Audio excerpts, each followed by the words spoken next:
Sir, sorry, balik lang ako dun sa ano, yung sa Reso. Pero sir, hindi naman isasama yung sa persona non grata. Wala pong, so far wala pang ganong option. Wala naman doon, sabi ko lang pag-aralan yung possibility, di ba? I said it on the floor. Kato. Yusek, may moves from certain legislators na ideklarang persona non grata ang Chinese ambassador over remarks he's been making. No! No! No ang sagot ng Pangulo. No! Kung na kailangan patapusin tungkol sa ganyang issue. So, sabi ng Pangulo, no. So he is strongly opposed to those moves. Basta ang sagot ng Pangulo patungkol sa panawagan na ideklara ang persona non grata ang isang ambassador. No. Nako, dito sa video na to, tinablaho ng Malacanang yung mga pabidang senador kagaya nitong si Tuta Soto. Kung ako sa iyo, Tuta, anuin mo na, karain mo na yan. Todo tanggol ka kay Marcos Jr. tapos ilalaglag ka lang niya sa ere. Tapos pasasagutin pa niya si Auntie Claire. Ganon na lang ba kaliit ang tingin sa iyo ni Marcos Jr.? Sa bagay, pinakita mo kasi pagkatuta mo kaya hindi ka rin nirespeto ngayong mga panahon na to. Pero bago yan, so like at subscribe. Masaya na ho tayo dyan at sa mga gusto sumali sa ating community. Yung join button, nandyan lang ho sa baba. Ayun na nga, sumagot na ho ang Malacanang kaugnay doon sa ek-ek. Sino nga kasing nag-ek-ek? Kaek-ekan. Kaek-ekan ng mga senador. Yung mga applicants para sa 2028 presidential election. Nag-a-apply ho sila eh. Kumbaga yung kung paano sila bumalagbag sa issue ng China at Pilipinas, yun ang magiging basehan ni Uncle Sam o ng CIA at Amerika kung sinong pipiliin nila sa mga pabidang senador ngayong mga panahon na to. Sino ba yung mga nakita nating nag-ingay? Una na dyan, Risa Hontiveros. Di ba? Pangalawa, Kiko Pangilinan. Pangatlo, Bam Aquino. Pang-apat, Erwin Tulfo. Di ba? Yung mga pangalan na yan, sila din ho yung mga pangalan na lumalabas sa mga survey pagka pinag-uusapan ang 2028 presidential election. Ngayon, nagpalabas sila na meron silang panukala o meron silang resolution o meron silang gustong mangyari na ideklarang persona ng grata ang ambahador ng China sa Pilipinas. Kaso, tinablahu sila. Ito ho ang video ni Auntie Claire. At ang masakit pa dito, nakmanto ko pasasagutin doon sa inyong banat na persona ng grata. Si Auntie Claire pa, hindi man lamang yung Foreign Affairs Secretary. Di ba? Hindi man lamang ho yung DFA ang nagsalita. Ang pinasagot ho nila, yung Lucaret sa PCO na mali-mali ang sagot sa mga tanong sa kanya. Eto, pakinggan natin mga kababayan. Ano ito napakalaking insulto sa mga senador ang ginawa na to ng Malacanang. Kaya naman, kung ako sa inyo, yung mga talagang kampi kay Marcos Jr., magbakbakan na kayo, papanoorin namin kayo. Pero hindi ibig sabihin, pagka bumakbak itong si Tuta Soto kay Marcos Jr., kakampi na natin yan. Anak na to ko, sintu-sintu yan. Kakampi ho nitong si Tuta Soto at ni Ping Lacson, yung mga oligarko. Sila ho talaga kakampi ng mga yan. Pero mga ordinaryong Pilipino, hindi ho natin kailanman magiging kakampi yung mga congressman na yan. 30 years sa Senado. Di ba? Dinatnan niya ang Pilipinas, ang pangit, ang gulo-gulo.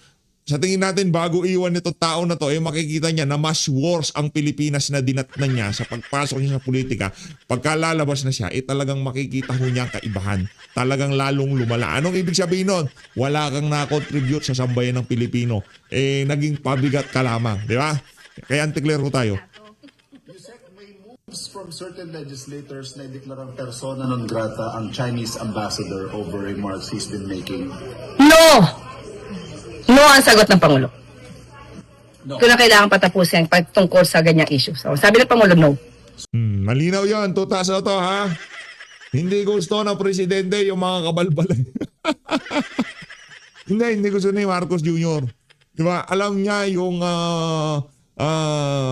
mga implication ng gusto nyo mangyari na yan. Anak ng tawa, bagsak na nga ang ating ekonomiya kung ano-anong persona ng grata pa iniisip nyo. At tupagin nyo kasi yung mga mastermind na mga maanomalyang flood control projects. Di ba? Pinapersona ng grata nyo ang ambador ng China. Pero doon sa issue ng mga maanomalyang flood control, wala kayong gustong ipersona ng grata? klaseng kabal-bal lang yan? Di ba? Kaya yung political career nito mga maiingay na to sa Senado, sa issue ng China, doon sa China issue ho mga kababayan, meron naman naapektuhan. Hindi naman natin pwedeng ikailayan. Yung mga mangingisda natin, di ba? Hindi sila makapasok dahil sa paghawak ng administrasyon na to doon sa issue na yun. Naapektuhan yung mga mangingisda natin. At hindi okay yun. Malaking problema yun. Di ba? Ang dahilan kung bakit hindi sila makapasok dahil nga, kaya naman, imbis na pag-usapan, patotsadahan na nangyayari. Ngayon, pagpalagay na natin,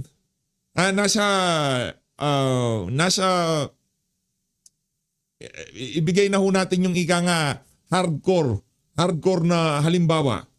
Pagpalagay na natin dyan sa baybayin na Zambales, saan ba yung ano niya, nasasakupan yan? Pangasinan. Basta lahat ng nasa baybayin na yan, pinapasok yung mga kababayan nating mangingisda dyan sa West Philippine Sea. Nasa ano na, 5,000. Ayan, dami na yan ha. O 10,000 ko na yan. 10,000 ko na yung mga kababayan nating apektado ha. Wala ako ng statistic, di ko alam kung gaano karami. Pero bibigyan ko na ho kayo ng napakatinding estimate dito. Gagawin na nating 20,000. Yan. Yung mga araw-araw na apektuhan, pero hindi makatotohanin yung 20,000. Nasa 5,000 siguro, mga 10,000, mga kababayan natin mangingisda dyan. Na hindi na, yung mga mangingisda madami, pero yung mga hindi nakakapasok, siguro, merong mga nakakatsamba dyan, di ba? Yung iba minsan nai-stranded, tinutulungan ng mga Coast Guard ng Chinese Coast Guard, di ba? Pagpalagay na natin, 10,000 na yung mga napeperwisyo mga kababayan natin dyan sa pag-handle ng administrasyon, dyan sa Sigulot, sa West Philippine Sea. Tutaso to ha, hindi ko sinasabing okay yon. Hindi ko sinasabing konti yon. Hindi ko sinasabing pabayaan natin yung 10,000 nating mga kababayan na nahihirapan dyan sa hindi sila makapasok, hindi sila makapaghanap buhay dahil pinipigil sila, inaaway sila o kung ano pa man, binubomba silang tubig. Hindi okay yon. Kaya hindi natin sinasabing okay. Pero yung kaibahan nung 10,000 doon sa daan libong Pilipino, milyong mga Pilipino, yan, milyong Pilipino na naapektuhan sa pagnanakaw ng mga mismong kababayan nating mga politiko, hindi kayo nagsasalita. Hindi kayo nagpepersona ng grata. Lahat ng ebidensya itinuturo si Martin Romualdez at itong si Marcos Jr. Pilit niyong linuiliko ang usapan kayong dalawa nitong si Ping Lacson. Tapos gusto nyo pagka-persona ng grata magalit kami sa kinagagalitan nyo. Hindi naman ganun yun. Toxic Filipino mentality. Paggalit yung may kinagalitan yung kakilala ko, pagka kinuwento sa akin, kailangan magalit din ako doon. Kabalbalan. Ngayon, pagka hindi ka nagalit doon sa kinagalitan niya, pati sa'yo magagalit. Toxic Filipino mentality, di ba? Tutaso to. Di ba?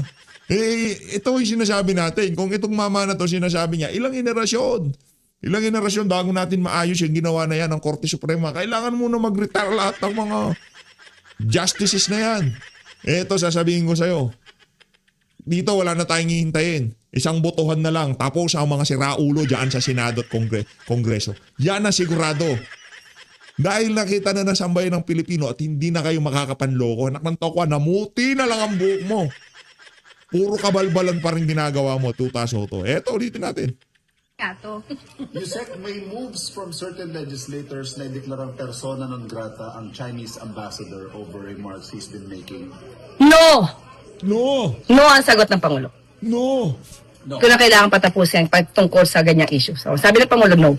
So he is strongly opposed to those moves.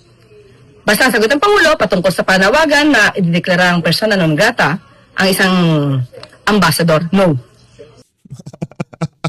Oy, tutaso to. Di ba? Laking kahihiyad doon na ang pasagutin doon sa mga tirada nyo sa China, si Anticler lamang. Ipapadala sa'yo, hindi man lamang DFA. Yung tipong magkakaroon ng formal na diskusyunan, ikukonsultahin yung mga feelings nyo na nasaktan dahil sinagot ng Chinese Embassy yung mga banat ni Tariela. Di ba? Nasaktan yung kaibigan nyo si Tariela na aso ng Amerika. Di ba? Nasaktan eh.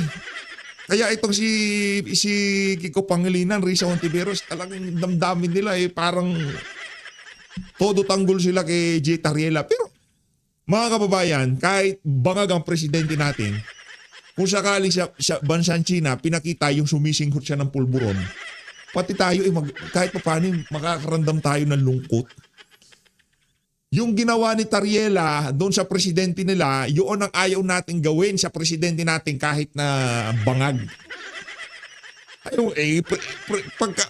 Kahit ayaw natin na iprepresenta tayo nung adik na presidente, pagka lumabas yan ng bansa, sa ayot sa gusto natin, representa tayo na si Raulo na yan.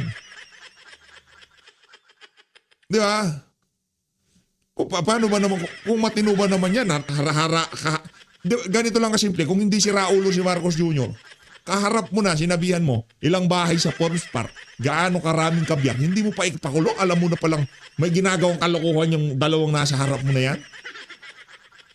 Kung yun ang definisyon ng matino para dito sa mga politiko na to, talagang walang mangyayari sa Pilipinas. Diba? Pakinggan naman nun natin ngayon ang press con nitong si Tuta Soto. Actually, ano to eh, ito yung nagawa na natin yung portion ng video na to kasi hindi natin napanood yung kabuuan ng panayam sa kanya, interview sa kanya ng media. Ito, panoorin nun natin. Go! It's nothing short of a judicial legislation. Binago yung inamend ang konstitusyon sa pananaw ko. Okay, let me Walang bigat yung pananaw mo, okay? Kasi hindi ka abogado. Naiintindihan mo siguro sa alikang batas, pero yung ika nga talagang inaral nila, isinabuhay nila, isinapuso nila, kumakain sila, naliligo sila, jumijeb sila, nagbabiyahe sila sa aligang batas nasa utak nila. Ikaw ano ba? Pagka wala ka na dyan sa Senado, puro bulaga nasa utak mo, tapos papabidahan mo kami, magaling ka sa saligang batas. Pambihira. place this on record muna. Ano ba? So far, ka na as rin of ba? last night, I've seen snippets of the decision. I have not read it fully, but hinanap mo kagad yung mga punto na dating pinag-uusapan natin kasi. So yung mga sabi ko snippets so far. Apparently, they did not directly correct in this decision some of the errors or the factual errors in the past decision. Hindi nila binanggit dito or hindi nila kinorek. So it stands therefore yung mga factual errors nila. And then yun nga, binago nila yung parang nilang binago yung mode ng pag-i-impeach. Mas mahirap, humirap na ngayon. Dati nga madali sapagkat yan talaga nilagay sa konstitusyon niya ng mga gumawa ng konstitusyon, lalo na yung option 3 na tinatawag nilang option 2 na 1/3 signatures lang, forward na kagad. Hindi ba dati nga prayer lang, finorward na di ba? Sapagkat meron ng 1/3 na nakapirme. Because kahit hindi nabasa ng mga nakapirma, kahit hindi nila naiintindihan, kahit hindi pa nailatag ang ebidensya, kahit hindi pa naabisuhan yung ini-impeach, impeach na. Paano mangyayari yun? Nasaan yung due process doon? Hindi mo lamang nabigyan ng kopya yung ini-impeach? Impeach na kagad? Di man lamang nabasa ng kabilang kampo yung articles of impeachment, yung verified complaint, impeach na kagad? Hindi man lamang napag-usapan kung merong format sustansya, impeach na kagad? kaya nilagay yan para sa isang opisyal, impeachable officer. Kaya nga yung ibang mga bansa, irinirepaso nila ang kanilang saligang batas kasi mayroong mga problema. Kaya nga nandiyan ang Korte Suprema para i-interpret, di ba, ang saligang batas.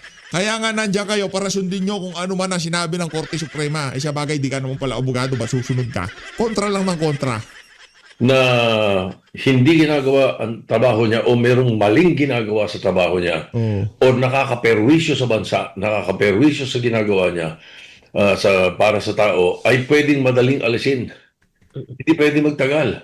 Kaya nilagay yun doon bakit natin pahihirapin ngayon? Katulad ng ginawa ngayon at humihirap na. Talagang, kaya sabi ko, forgive me, but I think impeachment now is an impossible dream. Hindi nga pananagot. Sino ba kayo dyan sa impeachment court na yan? Kayo, mga politiko, kayo ay mga aso ng mga oligarko, tapos sasabihin nyo kami na pagka may maling ginawa, kayo magtatanggal? Excuse me. Sabi nung napapanood kong vlog, excuse me. Diba? Bibidahan mo kami na kayo mga politiko kayo. Diba? Kayo yung mga aso ng mga oligarko. Tapos papabidahan nyo kami na dapat mabilis yung pagtanggal. Anak ng toka, kung ganun-ganun lang pala, pagka pinagtulong-tulungan ng isang government official kahit walang ginagawa dahil natatakot lamang sila sa 2028 election dahil sigurado mananalo. Chacha tayo. Raulo. That's one, no? Yeah, so sabi ko nga, mga snippets pa lang yung nakita ko. Number two, na gusto kong bigyan ng ng linaw, ano? My position and my comments have nothing to do with personalities. It has nothing to do with Vice President Sara. Buwisit na yan. Paulit-ulit ka na lang, Soto. Yung tipong independent ako, neutral ako, kahit sino ilatag no. At alam mo naman na hindi matatransmit yung articles of impeachment. Hindi mai-impeach si Marcos Jr., Brad. Alam mo yan. Yung pagsasalita mo na yan, para lang convincing kami na ika nga yung sinasabi mo, yan ang nararapat. Kami mga ano kami dito, ang tawag dito. Kami mga neutral, di ba? Wala kaming kinakatigan, wala kaming pinipili, wala kaming kinakatigan dito. Ang amin dito, kung ano yung nararapat. Diba? Yun ang gusto niyo. Ganyan si One Ball. Siguro nung mga naunang panahon, nabubola mo sa bayan ng Pilipino, pero ngayon, ibang usapan na to. Ano? It is the principle. It is the principle of Nadadala ako sa'yo, principle. Paulo. ang legislation ay sa Congress, hindi sa Supreme Court. Gusto natin baguhin ang Constitution, let's use a Constitutional Convention or a Constituent Assembly. Hindi a Supreme Court decision. Yun ang punto ko. Walang personalidad dito whether it's the impeachment of the filed impeachment for President Marcos or Vice President Duterte. It's nothing to do with that. Even if somebody files an impeachment to any of the members of the Supreme Court, walang kinalaman yung aking punto dito. SP, yun nga po, nabanggit niyo na rin po, but nasabi nga rin po yan ni Attorney Rene Sarmiento, no, yung constitutional framer, dahil daw mas pinahirapan yung impeachment process, hindi na raw maituturing na weapon of accountability ang proseso ng impeachment po. Weapon of accountability, talagang pambihira itong mga Weapon of accountability! Paano magiging weapon of accountability? Ang impeachment, anak ng toka, kapatid niya na mismo na nagsabi na adik ang Pangulo. Asan yung weapon? The weapon is not weaponing. Alam ng Pangulo, yung mga kamag-anak niya sa House of Representatives nagnanakaw. Asaan yung weapon? Correct. He is absolutely right. Hindi na magagamit Ang hirap na tingnan niyo yung isang napansin ko. Noong una, di ba, parang tinanggal nila talaga yung option 3. Ngayon na sinasabi, kailangan pirmado lahat at binasa at alam ng mga at nabasa at naintindihan ng mga congressman ang kanilang articles of impeachment. So ngayon, ang gusto nyo mangyari kahit hindi nabasa, hindi naiintindihan, basta't pumirma, okay na. Ganon. Ganon ba yung weapon ng yung impeachment na yan weapon para sa sambay ng Pilipino sa mga magnanakaw, sa mga kurakot, ganon? Ano nang tawa, paano magiging weapon yan? Mali ang impeachment wine-weaponize nung nasa administrasyon sa mga makakalaban nila sa politika. Buti pa yun, maniniwala ako doon. Pero yung sinasabi nung judge na yan, bullshit na judge na yan, anak ng tawa, baka ano yan, baka sa One Bull University din nag-aral yan, di ba? Baka kaklase ni Tuta Soto yan. Ito hindi pumasa sa One Bull to School of Law, hindi pumasa to. Kaya sa Bulaga na lang siya nagpatawa. Kayo, alam naman natin na pagka ganun, isa lang na magsabi na hindi, ayokong basahin wala akong panahon bumasa. Hindi ako pumapasok hindi mo lang pinigil dinelay mo. Hindi mo lang dinelay, pinigil mo na talaga ang impeachment. Pagka ganyan. Mm. SP, isa pa pong point. Meron kasing point dun sa sa decision para ang lumalabas kung hindi kumilos yung Kongreso sa isang verified at endorsed impeachment complaint, considered initiated, SP. So magsisimula na yung 1-year ban. Pag hindi nila ni-refer, parang di ba kasi sir yung ngayon, pag hindi siya gumalaw, hindi mag-uumpisa yung 1-year ban. Pero ito, pag hindi na-refer, hindi nalagay sa order of business, initiated pa rin siya.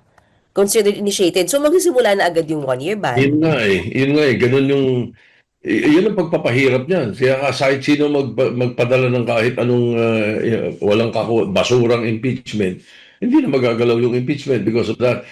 Ano yan eh, yan yung sinasabi ko na hindi kinorek eh. Isa sa mga error dati, yung original na decision, hindi nila kinorek. Pinipilit nila na yung article, yung impeachment 4, ay unconstitutional kasi meron ng 1, 2, 3. At in-archive daw yun. Mali. Maling-mali. Adjournment na February 6 nung in-archive yun. Yung February 5, kaya yung sinubmit nila, yun ang articles of impeachment. Burado na lahat yung iba doon. Ito ang tunay na articles of impeachment na pinadala nila. Tapos pinilit nila, hindi kasi may nakalagay doon adjournment, CNDA. Mali. Wrong. There's no such thing. The adjournment CNDA was June 14, not February 6. Di ba? Hindi nila in-address din yan. Hindi nila in-address yung kinorek nila, sinabi nila yung report sa ABS daw kasi hindi raw binotokan sa plenary. Ayun ngayon. Ito, hindi nila binanggit yan. Di ba? So, it's so disappointing. It's very disappointing. I have read some of the comments of the legal luminaries. Talagang, wow, ibang klase ito. Nakanatawa, anong legal luminaries? Yung 15 justices, hindi ba sila tawaging legal luminaries? Anak ng tawa, yan ang problema eh. Pagka binabanggit nila yung mga salitang legal luminaries, akala mo talagang credible yung mga sources nila, mga impormasyon eh, di ba? Yan ang problema. Kaya kayo mga kababayan, wag ko kayong magpaloko dito sa mga senador na to na graduate dyan sa One Ball University. Talagang ayaw, in other words, ako, bottom line, ayaw na nila may impeachment sa Pilipinas.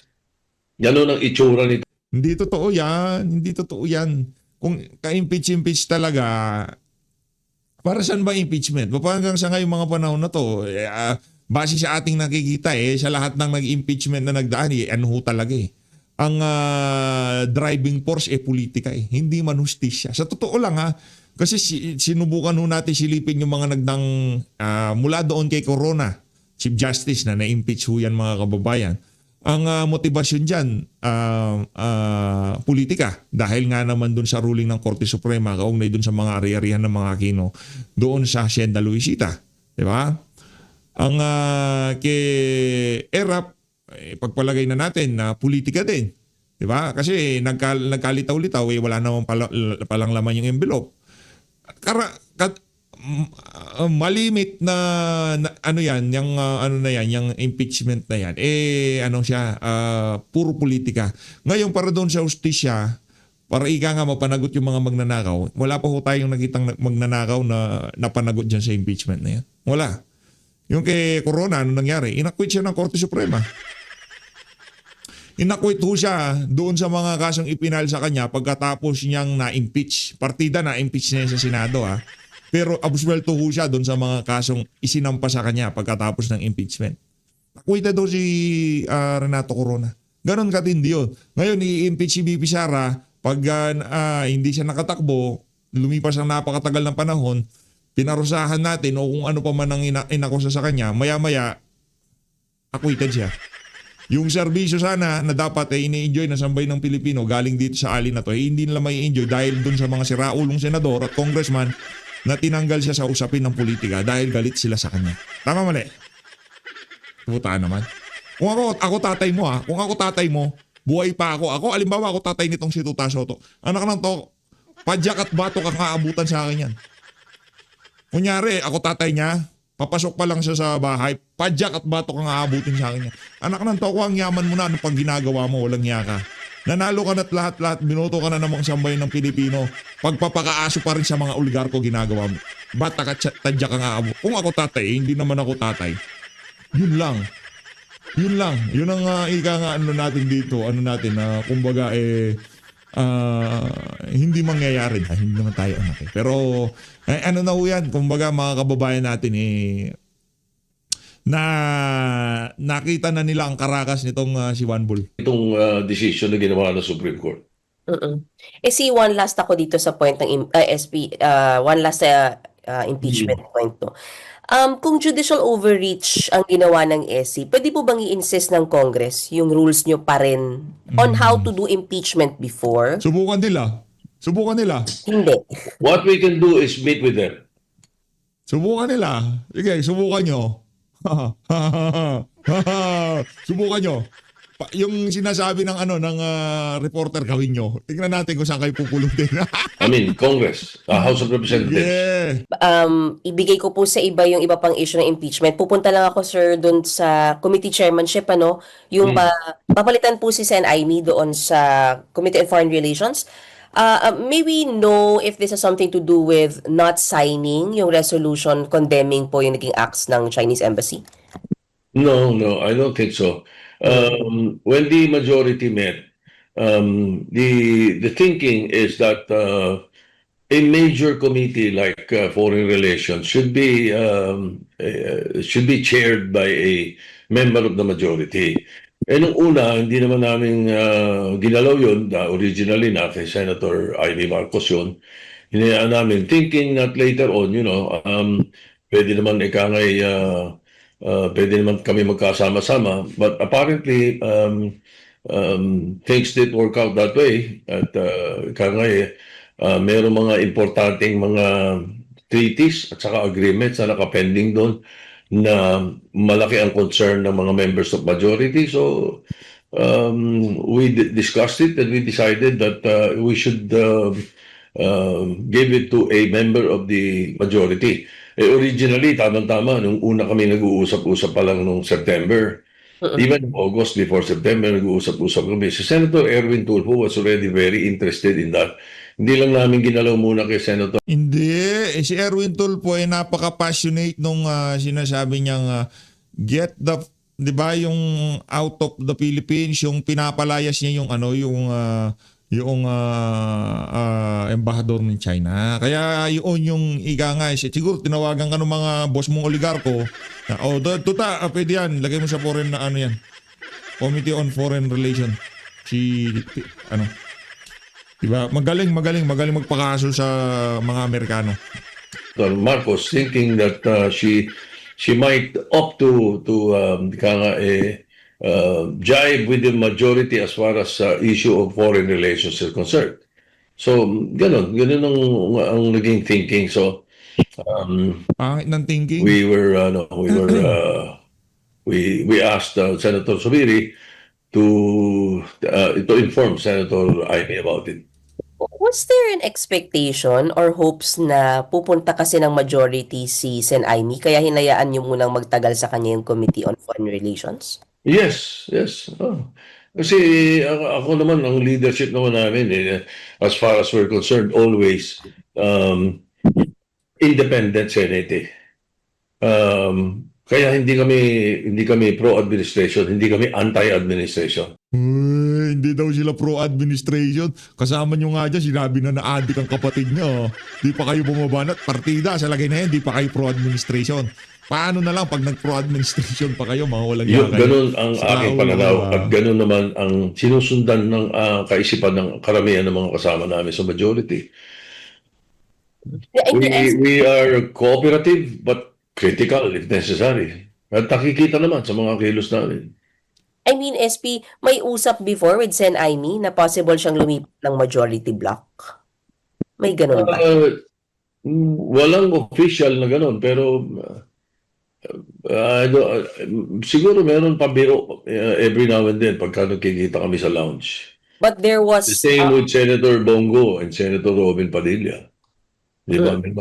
Hindi naman sasama sa mga siraulo yung mga senador na yun. Hindi hindi lilipat sa majority yun. Karamihan ng mga sa majority, puro mga siraulo. May mga biruan na gano'n sapagkat sila naman they're in line with the thinking of the majority. Independent Senate, kung ano sa tingin namin tama, doon kami, gano'n yung ano. But there was hope before SP na lilipat sana ng majority si Sen Aimee kaya nagtagal sa kanya yung Committee on Foreign Relations. We were hoping that there will be more members who will be joining the majority. Okay, last na SP on this part. So nagkaroon po ba ng epekto kasi nga hindi po nagjo-jive yung kanyang pananaw doon about sa China issue doon sa resolution wherein 15 and majority of the senators signed. So was it the last straw? I can only speak for myself. I cannot speak for the other members if they thought of that when we discussed it last Monday in the majority caucus. I can only speak for myself. Sa akin, hindi. It has nothing to do with that. Okay. Sir, thank you so much, SP. I'll turn over to Daniel. Thank you, SP. Okay. Welcome. Thank you, SP. Thank you. Thank you. Ano na, kayo na akong bumalagbag dito kay Tuta Soto dito sa bahagi ng video natin na to. Ako ho higa nga magdi-disappear tapos mamaya mag-a-appear ho ako ulit, ha? Okay? Kayo na akong bumalagbag sa kanya. Alam ko naman na kayang-kaya niyo bumalagbagin to si Tuta Soto. May tiwala ako sa mga kasama natin dito sa PH Update. Hindi na sila mabobola. Nung mga nagsiputian na lang ang buhok dyan sa Senado, mapanggang sa ngayong mga panahon na to, wala pa silang nagawa sa gobyerno. My pleasure. Daniel. Hi sir, good morning po. Morning. Sir, yung pong reso, yung China, ano na po yung mangyayari? Bali next week, ipapasa niyo na po ba ito? Or kasi di mo yung minumungkahi po ni Senator Alan Peter na parang gusto niya idaan muna sa committee. Pero ano po yung napag-usapan ng majority? Dumaan na nga sa Committee on Rules. Ang mga resolusyon, lahat halos yan dumadaan sa Committee on Rules kapag lalo na pagka controversial o hindi sigurado kung saan dapat dalhin. At based on the rules of the Senate, ang isang resolution, final ngayon, o kahit hindi final, tinayuan sa floor. Ang Committee on Rules, the majority leader, has the power to bring it to the floor agad and discuss it and pass it if necessary. So we were ready to vote on it the other day, but nakiusap nga si Minority Leader Alan na kung pwede raw bigyan ng pagkakataon mapag-usapan, ganyan. At yeah, sure. So that's kaya na-delay. So most probably we'll take it up on Monday. Sir, how about yung anti-political dynasty? Did they hear yesterday? Nag-hearing kahapon, di ba? No, Wednesday?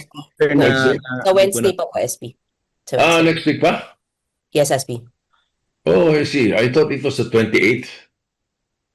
Under Sen Risa, SP. Under Sen Risa, sir. That will be on Wednesday. The electoral reforms na? Yeah, oo. Kaya pala. Napagitan kasi ang chairman. Yeah. Napunta kay Senator Risa Ontiveros na yung committee nung Monday. Kaya pala hindi natuloy ng 28. So, yeah, it's next week. Yeah, we'll take it up soon. Maraming maraming suggestion kung paano itatakel o anong klase, kung anong ilang degree of consanguinity or sino pwede, hanggang anong level pwede. Maraming ganun eh. So magandang hearing yan at marinig natin. And then we can probably try to find out paano thinking ng House para mas madaling pag-usapan niya, mas mag-jive kami. Sir, sorry, balik lang ako dun sa yung sa reso. Pero sir, hindi naman isasama yung sa persona non grata. So far wala pang ganong option. Wala naman doon, sabi ko lang pag-aralan yung possibility, di ba? I said it on the floor. Pag-aralan yung possibility na pwedeng gawin yun. Sabi ni Senator Lacson, pag-isipan at pag-aralan sapagkat baka daw hindi pwedeng ang isang diplomat ay aming persona non grata. I don't know about that. So we have not touched the subject after that. Okay. Sige sir, yun lang po yung from me. Next po magtatanong Amor po. wait lang. Si Amor. Amor po sir. Hello Thank you, po. sir. Good morning po, SP. Imar po Morning, ng Imar. Newswatch. Opo. Yeah. Yeah. SP, balikan ko lang po sa impeachment. Nabanggit po ninyo na ang nakikita po ninyo ay kailangan mag-meet yung Senate and yung House para pag-usapan. Ano po, SP, exactly yung kailangan itakil? Tatakil namin kung ano dapat gawin sa ganito na ang Supreme Court ay gumagawa ng sariling batas. At nagiging batas pag ang Supreme Court ang nagsabi, di ba? Pero ito, konstitusyon ang ginalaw It's a different story. Wala kami marinig sa akin kung yung mga batas namin binago or mayroong decision to a certain issue of the law. And then the decision of the Supreme Court becomes the law of the land. Okay, walang problema doon. Pero konstitusyon ito Ano, so may mga bagay siguro na dapat yung both houses we sit down and discuss it, talk about it. Putting personalities aside, walang kinalaman to kay President Marcos o Vice President Duterte or kung sino pa ang pwede nilang i-impeach or pwede namin i-impeach.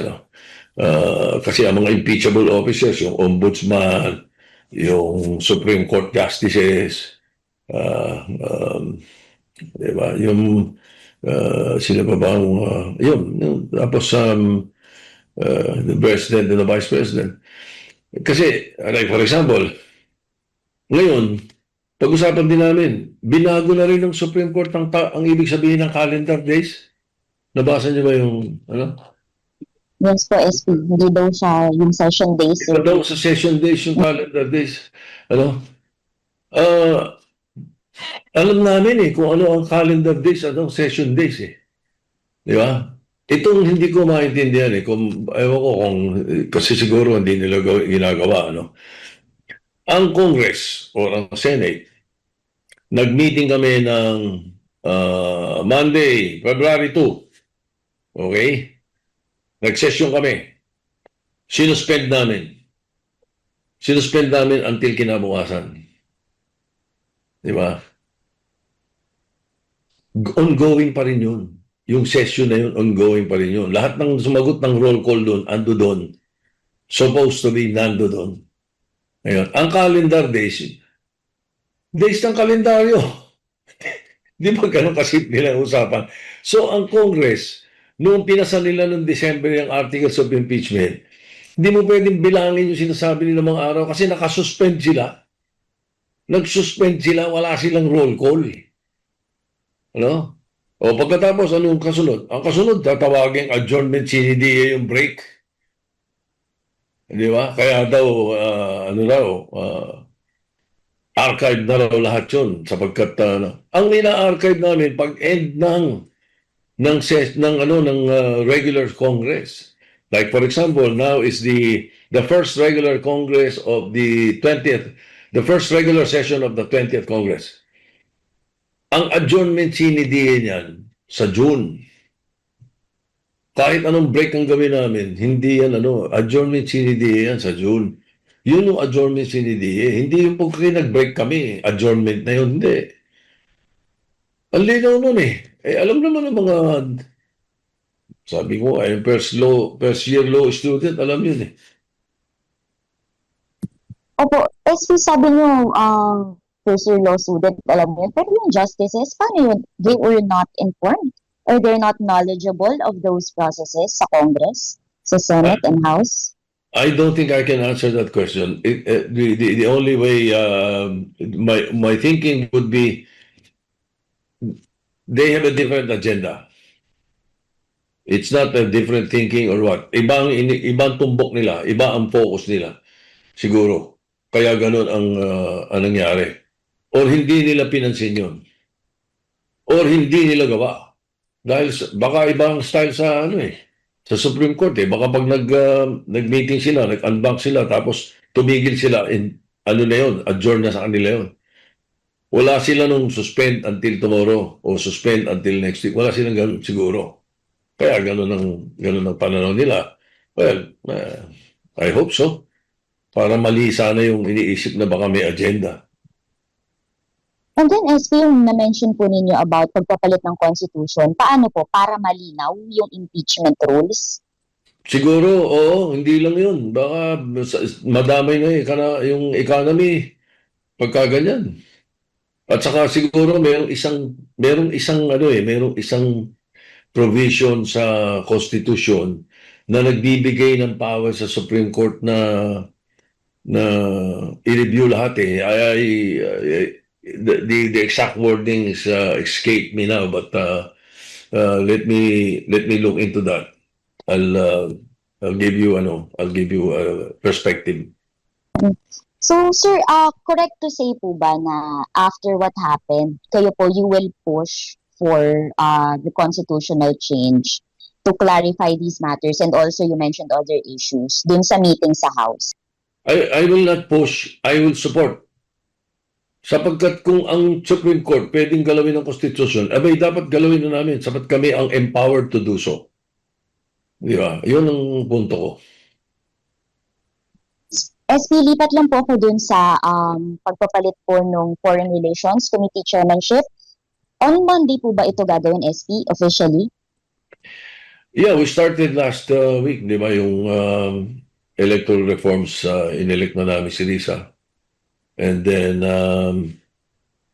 baka magkaroon din ng pagbabago sa Committee on Constitutional Amendments at dahil binibitawan ni Senator Pangilinan, ang daming inasikaso. And then the Committee on Foreign Relations. We might be doing this on Monday.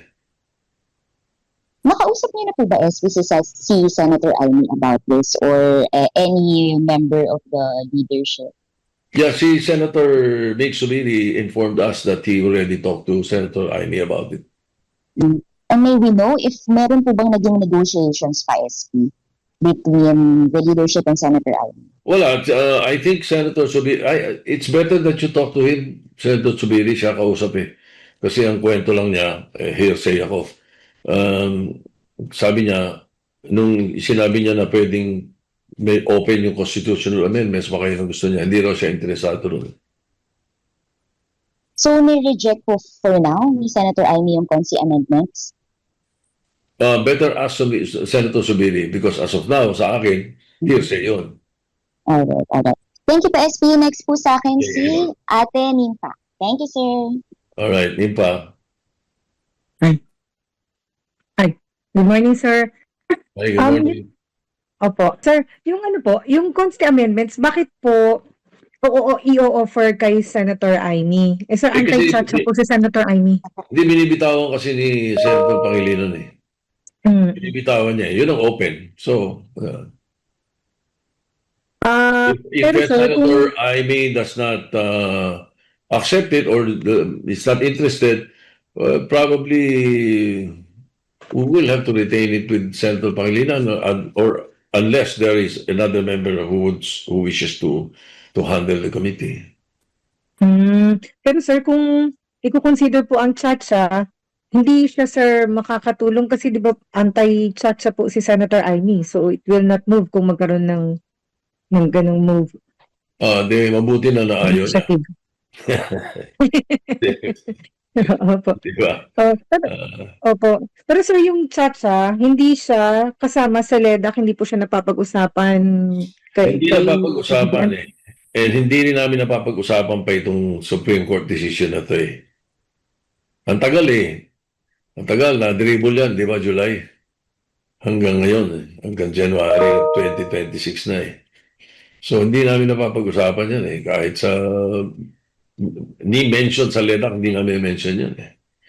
Hindi pinag-uusapan ng impeachment sa LEDAC eh. Kaya walang Sir, sir, pareho, hindi na pag-usapan sa LEDAC, impeachment and charter change. hindi na pag-usapan. Okay. Opo.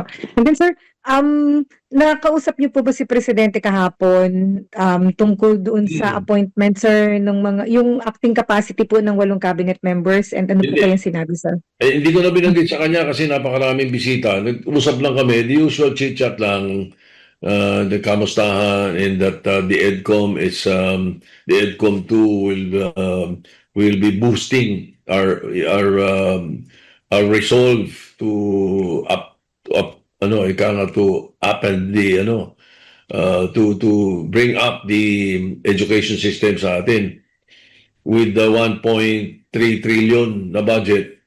Now, there will be more teachers, there will be more benefits for them, there will be more classrooms, at saka merong maganda silang mga pinaplano doon na, for example, pagdating to sa, if I'm not sure about grade 10 or 10 to 12, pero this last 2 or 3 years, ililimit na. Hindi yung katulad ngayon, as much as 33 subjects pinag-uusapan dito sa, di ba, sa high school or sa senior, di ba? Lilimit nila to, I think, about 5 or 6. 4, 5 or 6 para talaga naka-centralize, naka-focus, ano? And then, ma-upgrade din yun ng yung from grades 1 to 7. Pati yung, not only that, pati yung it will try to resolve the stunting, and then yung feeding program. Anyway, yun ang mga napagbanggitan namin nila Presidente. Very short lang kasi maraming ibang bisita ron na gusto ring makipag-usap sa Presidente or kumamay. Hindi naman kami nakaupo ng ayoko na munang bigyan ng problema. Dahil masaya yung masaya yung event. Masaya yung event. Opo, pero sir, nakausap niyo po kahit si ES Recto or anybody, sir, na pwedeng para po ma-solve yung problema or issue dun sa acting? I think may nagsabi na kay Ralph. I just don't recall sino sa amin. Si Migs yata. Si Migs o si Lauren, basta somebody told Senator Daes already about it.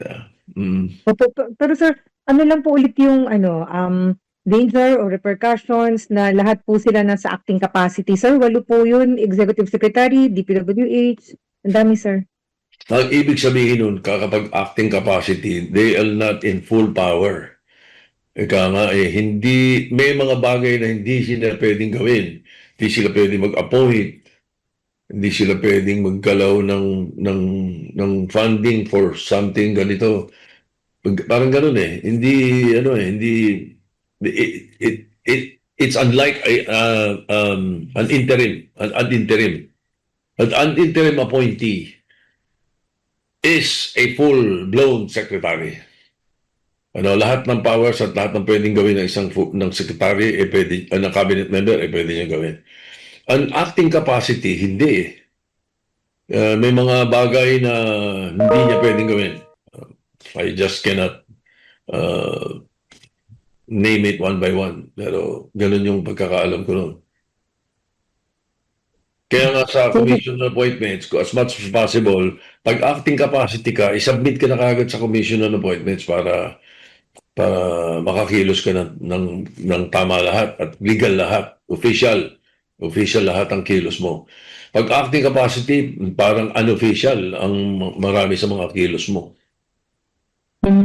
Sir, kapag pa po eventually or pagka soon isinabit na sa CA yung pong 8, magkukumahog din kayo, sir, kasi hanggang March lang po yung session.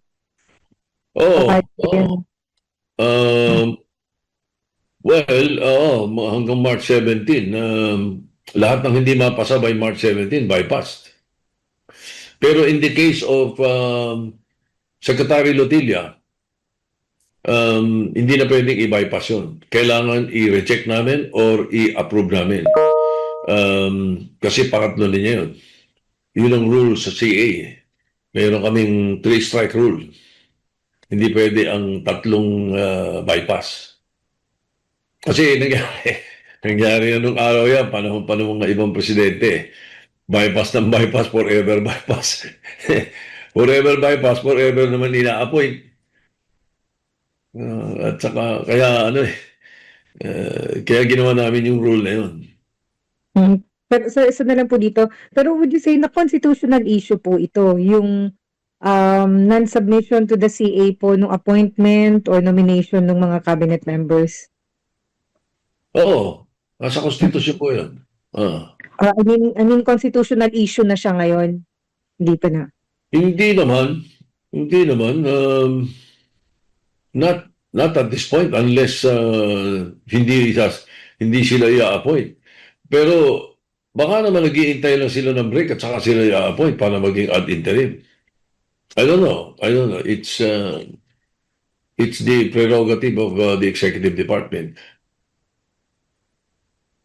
Thank you po, SP. Okay, Nimpa, thank you. Sa susunod po yata si Marlon, sir. Marlon, yeah. Ate Shawi. Si Ay, Beth. sorry si Ate Sandra. Sandra. Ate Sandy. Sandra pala, Sandra. Sorry. Asago, good. Si Beck yata muna, ate. Victoria po. Si Sabi, Victoria. Victoria, sige, good. Sorry. Hi, good morning po, SP. Hi, morning, Vic. Apo. Sir, yung nabanggit nyo lang po, baka may agenda yung Supreme Court. May mga nagsasabi kasi na baka ang goal nila is parang hindi rin sila ma-impeach. Kaya pinahirap nila yung process. Ganun po ba yung nakikita nyo ring dahilan? Well, mahirap magbintang pero that's a possibility. And I've heard that from other people. Parang ganun. Humirap Humirap ang pag-impeach Only because there was a question, the petition sa Supreme Court about the constitutionality of the impeachment ni Vice President Sara Duterte. Di ba? Dapat nun right then and there nasabi na agad Pero yung ginamit kasi ng mga dahilan, yung mga dinamit na dahilan, hindi pwede. For example, yung adjournment, hindi naman Pangalawa, hindi raw yun yung first, hindi, yun yung first na in-approve Lahat ng final, hindi ba pwedeng pag final yun na. Otherwise, wala ka na mai-impeach. Kasi ang gagawin ng kahit sino, magpa-file ng impeachment ng walang kakwenta-kwenta, basurang impeachment, siguradong walang mangyayari. Hindi na pa pwedeng entertain yung pangalawa, pangatlo, pang-apat na impeachment. Dahil doon sa sinasabi nilang yun. Di ba? So, bakit hindi mag-iisip ang tao na meron silang ibang agenda other than just really deciding on whether that particular amendment, particular impeachment is constitutional or not? Napakadaming dahilan na mali. O yung sa inyo, sa ABS, ni-report nyo raw. Di ba? Nasa decision. Imagine, it finds itself in the decision of the Supreme Court a wrong press release, a wrong press report, at ginawa pa kayong mali ang ABS. Di ba? I can't imagine. Wow, ibang klase. And now, they did not correct all these things in this decision. Pati yung, ako talagang very critical ako doon sa sinasabing adjournment Di naman kami nag-adjourn Wala namang adjournment CNDA Iba yun Opo. So when do you target, sir, siguro na makipag-meet sa House? Yeah, siguro, well, we'll be very busy the following week Siguro the week after next. Usap muna kami ni Speaker Boji and then we'll ask kung sino sa mga committees nila, committee namin, pag-usapan namin to. Kasi may nakapending na naman silang articles of impeachment ngayon. Eto na naman ang tanong. May magdadala na naman sa kanila dyan. Alin doon ang qualified? Dalawa na impeachment. Yun na una? Paano ngayon? Sino hindi nila sa Justice Committee? Sino yung naunang pinadala sa ng Secretary General. Di ba? Ayan. So, tapos, tanong, retroactive ba yan? Hindi. Definitely. Sa civil code, di pwede yung retroactive ba? Di ba? So, ano yan? Saan papatak yung impeachment kay President Marcos? Saan papatak yan? Dito sa bago nilang rules o sa old rules? Pag sinabi nilang, hindi, dito na sa bago. final yan, wala pa yung decision nyo eh. Oh, wala pa yung MR nyo eh. Final yung unang impeachment kay President Marcos eh. O, so ano ngayon yan? Di ba? Matindi itong ginawa nila. Ibang klase ito. Na ano eh,